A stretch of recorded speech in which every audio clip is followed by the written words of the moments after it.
আমেরিকার প্রাণ কেন্দ্র, হলিউডের প্রাণ কেন্দ্র লস অ্যাঞ্জেলেস, যাকে পাপের রাজধানী, পাপের শহর বলা হয়, যেখানে পর্নোগ্রাফি থেকে শুরু করে এমন কোনো অপরাধ নয় যা সেখানে সংগঠিত হয় না।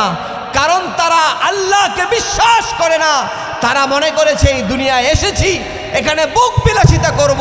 তারা বলে লাইফ ফর এনজয় করার জন্য জীবন। আসলে কি তাই? তারা মনে করেছে এখান থেকে যাওয়ার পরে আর কোনো হিসাব নিকাশ হবে না। তারা ফিলিস্তিনি মুসলমানদেরকে মারার জন্য তারা নিজেরাও উৎসাহিত ছিল। তারা বিভিন্ন টাকা পয়সা ডোনেট করছিল, তারা অস্ত্র দিচ্ছে ইসরায়েলিদেরকে। কিন্তু আল্লাহ তাআলা এমন আযাব দিয়ে তাদেরকে পাকড়াও করেছেন। আল্লাহ রাব্বুল আলামিন কোরআনুল কারীমে বলেছেন, ইন্না বাতশা রাব্বিকা লাশাদীদ। আল্লাহ তাআলার পাকড়াও বড় কঠিন পাকড়াও। চিল্লায় বলেন ঠিক কিনা?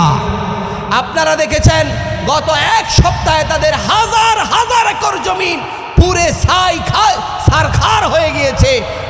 তাদের শত শত কোটি টাকার বিল্ডিং সেখানে ছিল, শত শত বছরের ঐতিহ্যবাহী বিল্ডিং, শত শত বছরের ঐতিহ্য, অনেক কিছু সেখানে ছিল। কিন্তু আল্লাহ তাআলার প্রাকৃতিক লীলা খেলা বুঝার ক্ষমতা এই পৃথিবীর কারণেই। চিল্লায় বলেন ঠিক কিনা? আল্লাহ তাআলা সামান্য এক দাবানল দিয়ে তাদের গোটা শহরটাকে পুড়িয়ে সারখার করে দিয়েছেন। কারণ আল্লাহ তাআলা কোরআনুল কারীমে বলেছেন, ইন্নাল্লাহা আলা কুল্লি শাইইন কাদির। সমস্ত ক্ষমতার মালিক কে? আল্লাহর সামনে কোনো ক্ষমতা টিকে?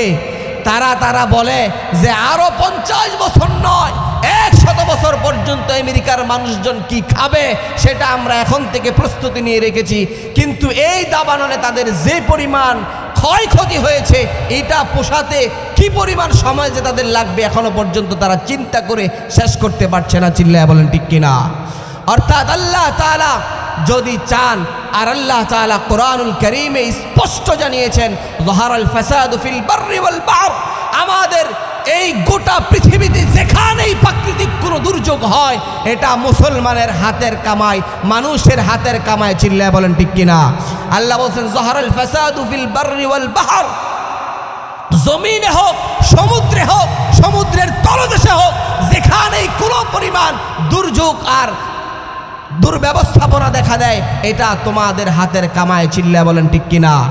আমেরিকার এই নারীরা উদ্দাম চলাফেরা, খোলামেলা চলাফেরা, তারা বলে শরীর আমার, যা ইচ্ছা তাই করার ক্ষমতাও আমার। কিন্তু আল্লাহ তাআলা নারীদের সম্ভ্রমের হেফাজত করার কথা বা নির্দেশ দিয়েছেন কি দেন নাই? মুসলমান ভাইয়েরা আমার, আমাদেরকে ঠিক হতে হবে, আল্লাহ তাআলার কাছে ফিরে আসতে হবে। কারণ আল্লাহ তাআলা কোরআনুল কারীমের 3 নম্বর সূরা আলী ইমরানের 185 নম্বর আয়াতের শেষাংশে আল্লাহ বলেছেন, ওয়ামাল হায়াতুদ দুনিয়া ইল্লা মাতাউল গুরুর। এই গোটা পৃথিবীটা শুধুমাত্র মায়া আর ছলনা ছাড়া কিচ্ছু না। চিল্লায় বলেন ঠিক কিনা? চোখ বন্ধ হওয়ার সাথে সাথে আপনার সন্তান আপনাকে ঘর থেকে বের করে দিবে। চিল্লায় বলেন ঠিক কিনা? চোখ বন্ধ হওয়ার সাথে সাথে আপনার সন্তানরা তাদের সম্পত্তির ভাগ নেওয়ার চেষ্টা করবে। চিল্লায় বলেন ঠিক কিনা? আপনার চোখ বন্ধ হওয়ার সাথে সাথে আপনাকে কবরে রাখার আগে আপনার দুনিয়ার কোনো পাওনা দেওনা থাকলে সেটা বুঝিয়ে দিতে হবে। চিল্লায় বলেন ঠিক কিনা? মুসলমান ভাইয়েরা আমার, এই দুনিয়া ক্ষণস্থায়ী, এখান থেকে চলে যেতে হবে। এখানে আমরা থাকার জন্য কেউ আসি নাই। চিল্লায় বলতে হবে ঠিক কিনা? আরো জোরে বলেন ঠিক।